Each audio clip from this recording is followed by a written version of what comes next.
తెలంగాణలో home voting ప్రక్రియ విజయవంతంగా కొనసాగుతోంది. ఈ నెల 29 వరకు ఈ ప్రక్రియ కొనసాగే అవకాశం ఉంది. ఎన్నికల అధికారులు ఇంటింటికి తిరిగి హోమ్ ఓటింగ్ పై అవగాహన కల్పిస్తున్నారు. పోస్టల్ బ్యాలెట్ ద్వారా ఓటు ఎలా వేయాలో వివరిస్తున్నారు.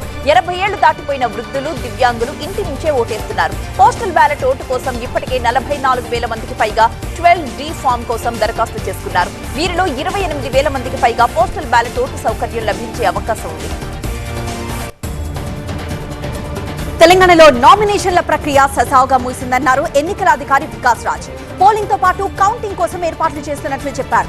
గత ఎన్నికలతో పోలిస్తే ఈ ఎన్నికలకు 14,500 బ్యాలెట్ యూనిట్లు అదనంగా వాడుతున్నట్లు చెప్పారు. మొత్తంగా 60,000 బ్యాలెట్ యూనిట్లు ఉపయోగిస్తున్నామన్నారు. రాష్ట్ర వ్యాప్తంగా 10,000 ప్రాంతాలను సమస్యాత్మకంగా గుర్తించామన్నారు. ఆ ప్రాంతాల్లో 3 అంచెల భద్రత ఏర్పాటు చేస్తామన్నారు. ప్రభుత్వ ఉద్యోగాలకు సిద్ధమవుతున్న యువతకు భరోసానిచ్చారు మంత్రి కేటీఆర్. ఎన్నికల ఫలితాలు వచ్చిన తెల్లారే హైదరాబాద్ అశోక్ నగర్ లో యువతతో భేటీ అవుతానన్నారు ఆయన. అధికారంలోకి రాగానే జాబ్ క్యాలెండర్ రిలీజ్ చేస్తామన్నారు. గ్రూప్ 2 ఉద్యోగాల సంఖ్య పెంచుతామన్నారు. భర్తీ ప్రక్రియను వేగంగా పూర్తి చేస్తామన్నారు. నోటిఫికేషన్లు, ఫలితాల జారీపై ఉన్న కేసుల్ని పరిష్కరిస్తామన్నారు. యువత ఆకాంక్షలకు అనుగుణంగా టీఎస్పీఎస్సీని ప్రక్షాళిస్తామని హామీ ఇచ్చారు. ఎన్నికల్లో ఓటర్లను ప్రలోభాలకు గురిచేసే డబ్బు, మద్యాన్ని భారీగా పట్టుకుంటున్నారు ఎన్నికల అధికారులు. ఎలక్షన్ సీజన్ మేనేజ్మెంట్ సిద్ధం ద్వారా కేంద్ర, రాష్ట్రాలకు చెందిన ఎన్ఫోర్స్మెంట్ ఏజెన్సీల మధ్య సమన్వయంతో సత్ఫలితాలు సాధిస్తున్నట్లు చెప్పారు. 5 ఏళ్ల క్రితం జరిగిన అసెంబ్లీ ఎన్నికలతో పోల్చితే ఈసారి జరుగుతున్న 5 రాష్ట్రాల ఎన్నికల్లో సీజ్ చేసిన మొత్తం 7 రెట్లు పెరిగిందని కేంద్ర ఎన్నికల సంఘం ప్రకటించింది. మిజోరాం, మధ్యప్రదేశ్, ఛత్తీస్గఢ్, రాజస్థాన్, తెలంగాణలో ఎన్నికల కోడ్ అమల్లోకి వచ్చిన రోజు నుంచి ఇప్పటి వరకు 1,760 కోట్ల నగదుతో పాటు మద్యం, డ్రగ్స్, ఖరీదైన బహుమతులను సీజ్ చేసినట్లు ప్రకటించింది. గత అసెంబ్లీ ఎన్నికలతో పోల్చితే ఇది 11 రెట్లు అధికమని చెప్పింది.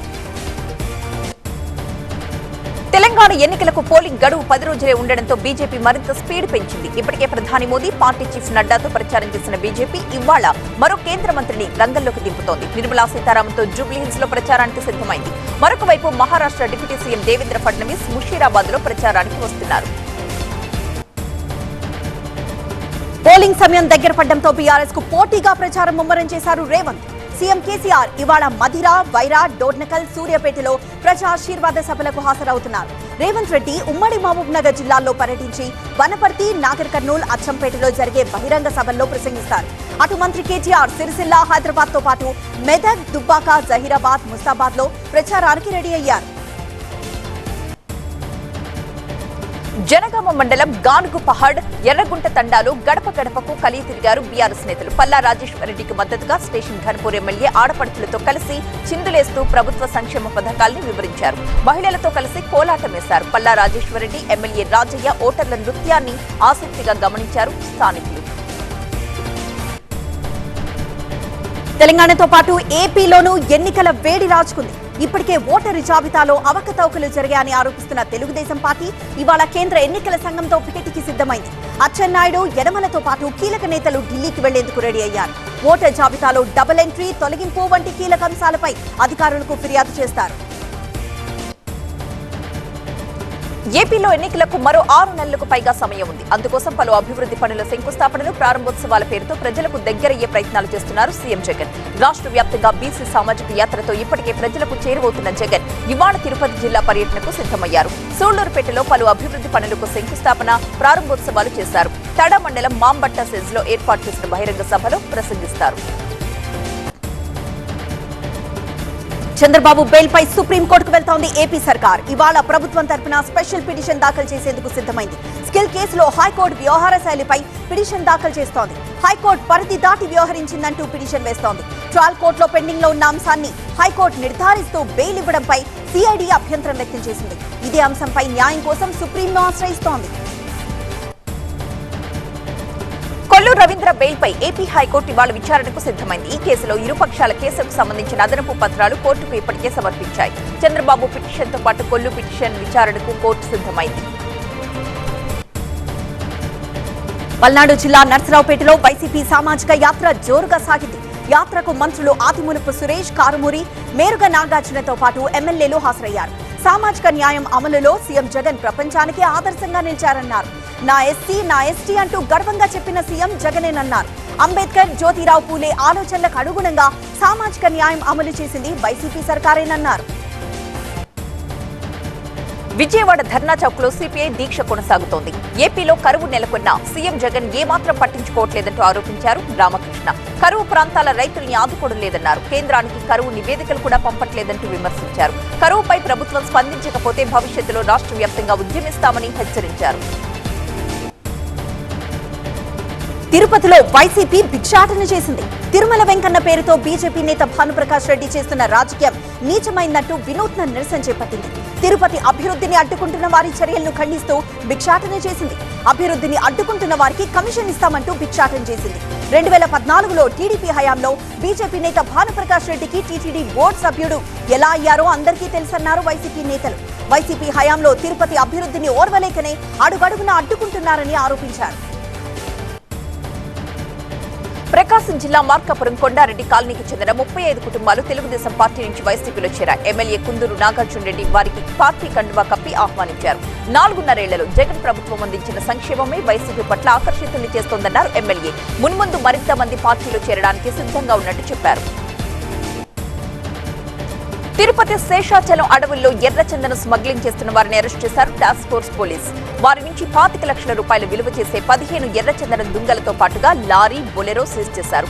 ఎర్రచందనం చెట్లను నరికేందుకు ఉపయోగించే గొడ్డళ్లు స్వాధీనపరుచుకున్నారు. స్మగ్లింగ్ కేసుల్లో మోస్ట్ వాంటెడ్ స్మగ్లర్ గా ఉన్న నెల్లూరు జిల్లాకు చెందిన రామనాథరెడ్డిని అదుపులోకి తీసుకుని విచారించారు.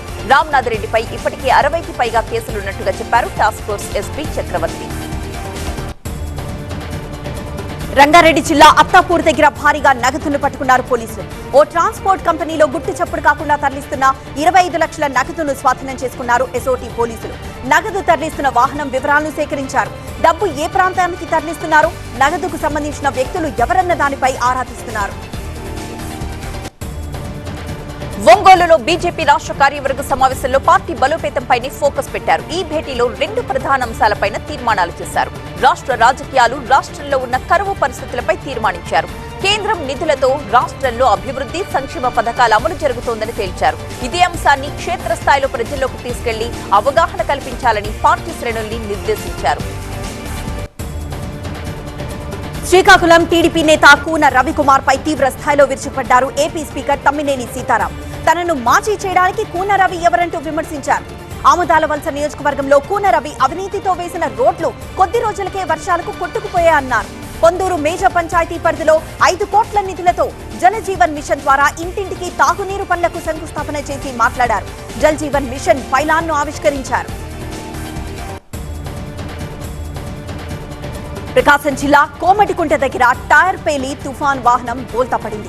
ఈ ప్రమాదంలో 13 మందికి గాయాలయ్యాయి. గాయపడిన వారిని మార్కాపురం ప్రభుత్వ ఆసుపత్రికి తరలించారు. వీరిలో ఓ మహిళ చికిత్స పొందుతూ మృతి చెందింది.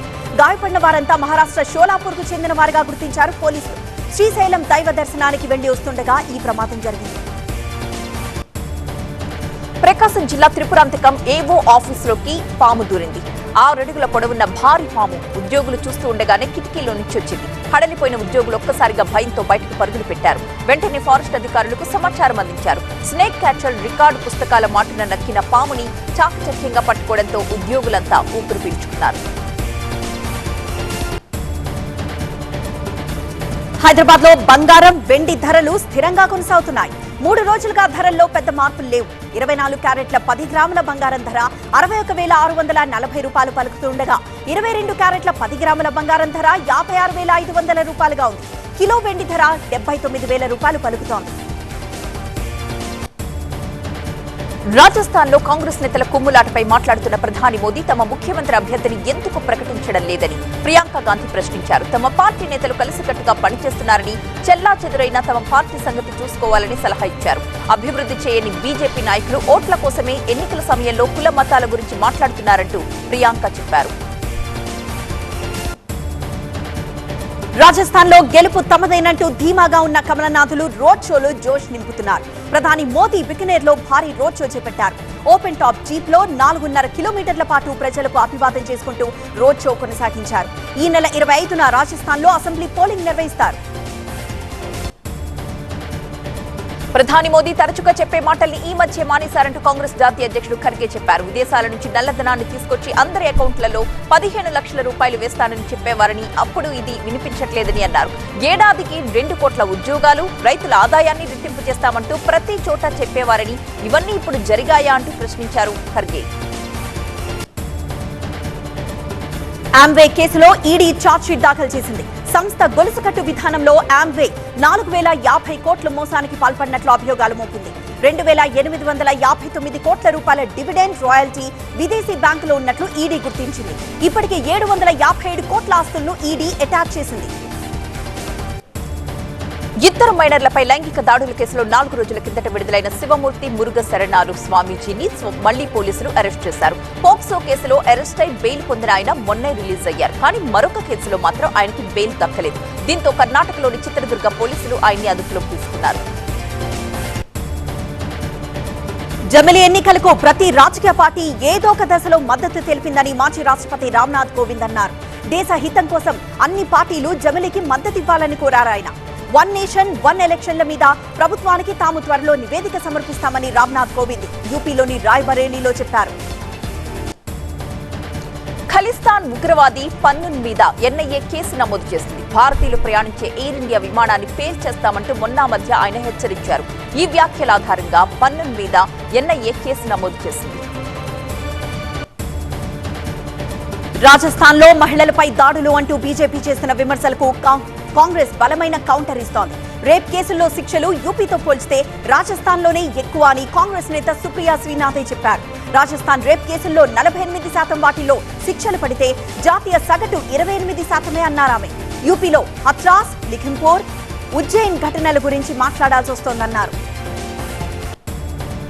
ఆర్టిఫిషియల్ ఇంటెలిజెన్స్ రంగంలో సంచలన వార్త. ఓపెన్ ఏఐ సంస్థ తొలగించిన శామ్ ఆల్ట్మన్, గ్రెగ్ బ్రాక్మన్ ఇప్పుడు మైక్రోసాఫ్ట్ సంస్థలో చేరుతున్నారు. వీళ్ళిద్దరూ మైక్రోసాఫ్ట్ లో ఏఐ రీసెర్చ్ బృందాన్ని నేతృత్వం వహిస్తారని ఆ కంపెనీ సీఈఓ సత్య నాదెల్లా ప్రకటించారు. అయితే ఓపెన్ ఏఐ సంస్థతో తమ భాగస్వామ్యం కొనసాగుతుందని ఆయన ట్వీట్ చేశారు. ఈ ఇద్దరు విజయం సాధించడానికి అవసరమైన వనరులు కల్పిస్తామని సత్య నాదెల్లా ప్రకటించారు. అర్జెంటీనాలో మితవాద నాయకుడు జేవియర్ మిలీ తన ఘన విజయం సాధించాడు. ప్రధాని మోదీ ఆయనకు శుభాకాంక్షలు తెలిపారు. భారత, అర్జెంటీనా దేశాల వ్యూహాత్మక బంధం విస్తృతం కావడానికి కలిసి పనిచేద్దామని మోదీ ఆకాంక్షించారు. అయితే జేవియర్ అలీని అమెరికా మాజీ అధ్యక్షుడు డొనాల్డ్ ట్రంప్ తో అక్కడ పోల్చుతున్నారు. ద్రవ్యోల్బణం ఎక్కువగా ఉన్న దేశాల్లో అర్జెంటీనా ఒకటి. పాప్ స్టార్ షకీరా 8 ఏళ్ల జైలు శిక్షను తప్పించుకున్నారు. 150 కోట్ల పన్నుల మోసం కేసులో స్పెయిన్ లోని కోర్టుకు హాజరయ్యారు. అయితే విచారణ మొదలు కావడానికి ముందు ప్రాసిక్యూటర్స్ తో ఆమె ఒక ఒప్పందానికి రావడంతో కేసు క్లోజ్ అయిపోయింది. స్పెయిన్ లో 6 నెలలు ఆపై నివాసం ఉన్న ఇతర దేశీయులు కూడా ట్యాక్స్ చెల్లించాల్సిందే. దీనిపై స్పెయిన్ ప్రభుత్వంతో 11 ఏళ్లుగా ఈ కేసు నడిచింది. ప్రపంచ కప్ ను గెలిచి విశ్వ విజేతగా నిలిచిన ఆస్ట్రేలియా క్రికెట్ జట్టు సగర్వంగా సొంత దేశానికి బయలుదేరింది. ఫైనల్స్ మ్యాచ్ లో విరాట్ కోహ్లీని అవుట్ చేసిన తర్వాత స్టేడియం అంతా నిశ్శబ్దం అలుముకుందని, అది తమకు బాగా తృప్తినిచ్చిందని ఆసీస్ కెప్టెన్ ప్యాట్ కమిన్స్ చెప్పాడు. ఆయన క్రికెట్ ట్రోఫీని పట్టుకుని తమ ఆటగాళ్లతో కలిసి అహ్మదాబాద్ కు వీడ్కోలు పలికారు. ఉత్తరాఖండ్ ఉత్తర కాశీలో సొరంగం కూలిపోయి చిక్కుకుపోయిన కార్మికుల కోసం సహాయక చర్యలు కొనసాగుతున్నాయి. 9 రోజులుగా అలు పెరగకుండా పనిచేస్తున్నారు అధికారులు. ఇప్పటికీ కార్మికులను బయటకు తీసుకురాకపోవడంతో బాధిత కుటుంబాలు ఆందోళనకు గురవుతున్నాయి. టన్నెల్ ని కూలగొట్టి కార్మికులను రక్షించడానికి ఇప్పటికే భారీ డ్రిల్లింగ్ మెషిన్ సైతం ఉపయోగిస్తున్నారు. 50 మందికి పైగా కార్మికులు తీవ్రంగా శ్రమిస్తున్నారు. అయినా ఎటువంటి పురోగతి లేదు అంటూ బాధిత కుటుంబ సభ్యులు ఆగ్రహం వ్యక్తం చేస్తున్నారు. కర్ణాటక చరిత్రలో ఓ ముస్లింకు స్పీకర్ పదవిని కట్టబెట్టిన ఘనత కాంగ్రెస్దేనన్నారు మంత్రి జమీర్ అహ్మద్ ఖాన్. తెలంగాణలో ఎన్నికల ప్రచారంలో మాట్లాడిన ఆయన కాంగ్రెస్ ముస్లింలకు సముచిత గౌరవం ఇస్తోందన్నారు. అలాంటి ముస్లింకు బీజేపీ నేతలు సైతం హుజూర్ అంటున్నారంటూ వివాదాస్పద వ్యాఖ్యలు చేశారు. కర్ణాటకలో మొత్తం 9 మంది ముస్లింలు గెలిస్తే వారిలో 5గురికి పదవులు దక్కాయన్నారు. మంత్రి ప్రకటనపై తీవ్ర విమర్శలు వెలువెత్తడంతో దిద్దుబాటు చర్యలు తీసుకున్నారు. తాను ముస్లిం వర్గానికి కాంగ్రెస్ ఇచ్చిన గౌరవం గురించి మాత్రమే మాట్లాడానంటూ వివరణ ఇచ్చుకున్నారాయన. ఢిల్లీ మద్యం పాలసీ కేసులో తన అరెస్టును సవాల్ చేస్తూ అభిషేక్ బోయిన్పల్లి దాఖలు చేసిన పిటిషన్ ని సుప్రీంకోర్టు విచారణకు స్వీకరించింది. ప్రతివాదులకు నోటీసులు జారీ చేస్తూ 5 రోజుల్లోగా కౌంటర్ దాఖలుకు ఆదేశించింది. లిక్కర్ కేసులో తనను మనీ లాండరింగ్ సెక్షన్ 19 ని పరిగణనలోకి తీసుకోకుండా అరెస్ట్ చేసిందన్నారు అభిషేక్ అభ్యర్థన మేరకు కౌంటర్ దాఖలుకు ప్రతివాదుల్ని ఆదేశించింది సుప్రీం. విచారణ డిసెంబర్ 4కి వాయిదా వేసింది. ఉత్తర భారతదేశంలో ఛఠ్ పూజలు ముగిశాయి. ఉత్తరాది రాష్ట్రాలతో పాటు నేపాల్లో 4 రోజుల పాటు ఎంతో ఉత్సాహంగా నిర్వహిస్తారు ఈ పండుగను. నదీ స్నానాలు చేసి సూర్యుని ఛత్రి మయ్యాకు నైవేద్యం పెడతారు. ఈ 4 రోజుల పాటు కఠినమైన ఉపవాస దీక్షను పాటిస్తారు. ఛఠ్ పూజల సందర్భంగా నేపాల్లోని భాగమతి నదీ తీరం మహిళా భక్తులతో ఎంతో సందడిగా కనిపించింది. అల్బేనియా పార్లమెంట్ లో మంటలు చెలరేగాయి. అధికార పక్షం వైఖరిని వ్యతిరేకిస్తూ సభ మధ్యలో పొగ బాంబు పేల్చారు. దీంతో ఒక్కసారిగా మంటలు లేచి పరిస్థితి ఉద్రిక్తంగా మారింది. వచ్చే ఏడాది బడ్జెట్ పై చర్చ తర్వాత ప్రధానమంత్రి ఎదిరామా తన కుర్చీలో కూర్చోగానే డెమోక్రాటిక్ ఎంపీలు రాద్ధాంతం సృష్టించారు. ఈ సందర్భంగా వారు అధికార పక్షం వైపు దూసుకు రాకుండా భద్రతా సిబ్బంది నిలువరించగలిగారు. ఇజ్రాయెల్ హమాస్ ల పోరాటం 45వ రోజుకు చేరింది. తాజాగా గాజా నుండి దూసుకొచ్చిన రాకెట్లను రాజధాని టెల్ అవీవ్ లో ఐరన్ డోమ్ అడ్డగించింది. నగరమంతా సైరన్లతో మారుమోగింది. మరోవైపు ఇజ్రాయేలీ ఆర్మీ గాజాపై మరింత పట్టును బిగిస్తోంది. మరోవైపు లెబనాన్ వైపు నుంచి హిజ్బుల్లాలు ఇజ్రాయెల్ దిశగా రాకెట్లను ఎక్కుపెడుతున్నారు. వీటిని ఇజ్రాయేలీ ఆర్మీ ఎప్పటికప్పుడు ఎదుర్కొంటోంది. యుక్రెయిన్ పై రష్యా చేపట్టిన యుద్ధం శీతాకాలంలోకి ప్రవేశించింది. ఇరు దేశాల సరిహద్దులు దగ్ధమైన పొగ మంచు కమ్మేస్తోంది. శీతాకాలపు మొదటి మంచు ఆయుధ వాహనాలపై ఆవరించింది. దీంతో 2 దేశాల సైన్యాలు పోరును కొంతమేర తగ్గించుకునే అవకాశం ఉంది. కాగా సుదూరంలో ఉండే రష్యన్లు కాస్త వెనక్కి తగ్గితే వారి అధీనంలోని భూభాగాలపై పట్టు బిగించవచ్చని యుక్రెయిన్ ఆర్మీ భావిస్తోంది.